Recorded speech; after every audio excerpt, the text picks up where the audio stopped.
Welcome back to the Revelation series on Barefoot Bible. This is our 10th video in the series covering chapter 2, verses 14 to 17. We will finish up on the Leavened Church in Pergamos. Don't forget to submit your questions about Revelation in the comments below the video. We stopped last time with verse 13, which was about the martyr Antipas, who was the church leader in Pergamos. Continuing in verse 14, but I have a few things against thee, because thou hast there them that hold the doctrine of Balaam, who taught Balak to cast a stumbling block before the children of Israel, to eat things sacrificed unto idols and commit fornication. The background to the doctrine of Balaam is explained in Numbers chapters 22 to 31.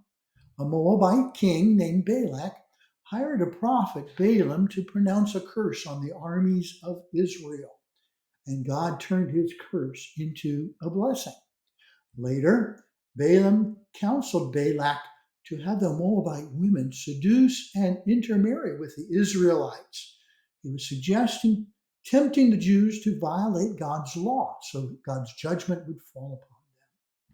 Jesus opposed those in the church of Pergamos who held to the doctrine of Balaam.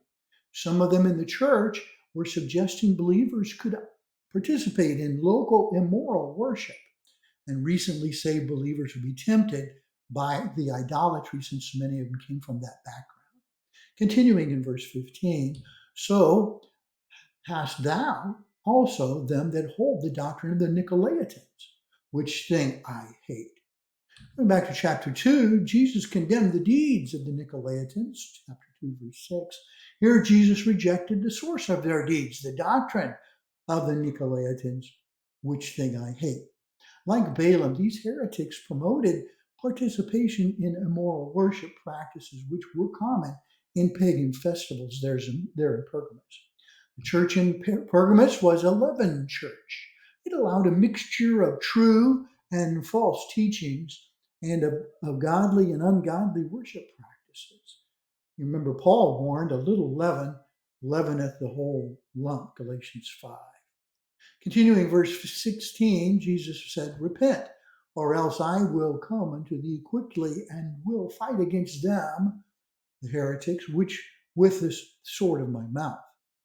Remember, God sent an angel with a sword to stop the prophet Balaam, Numbers 22.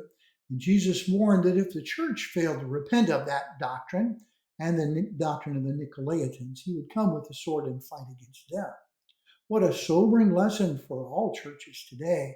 We don't want Jesus to fight against our church. Continuing verse 17, he that hath an ear, let him hear what the Spirit saith unto the churches. To him that overcometh I will give to eat of the hidden manna, and will give him a white stone, and in the stone a new name written, which no man knoweth, saving he that receiveth it. Jesus promised that overcomers will eat of hidden manna. During the Exodus, manna was a sweet wilderness bread provided from heaven, Exodus 16. Since he referred to the manna as hidden, he's referring to spiritual sustenance, Matthew 4:4. Jesus also promised he'd give him a white stone, and in the stone a new name.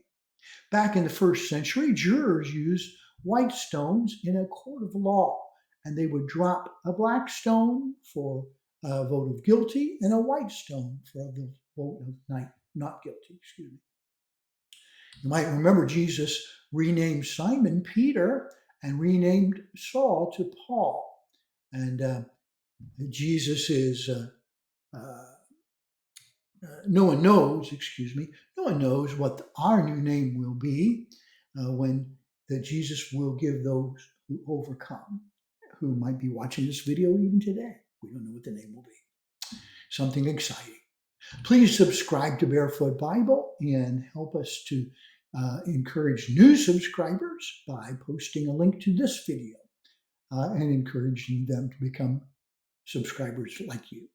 Next Thursday now, our new video will continue with Revelation chapter 2 and we will pick up with the liberal church of Thyatira. I hope you'll tune in.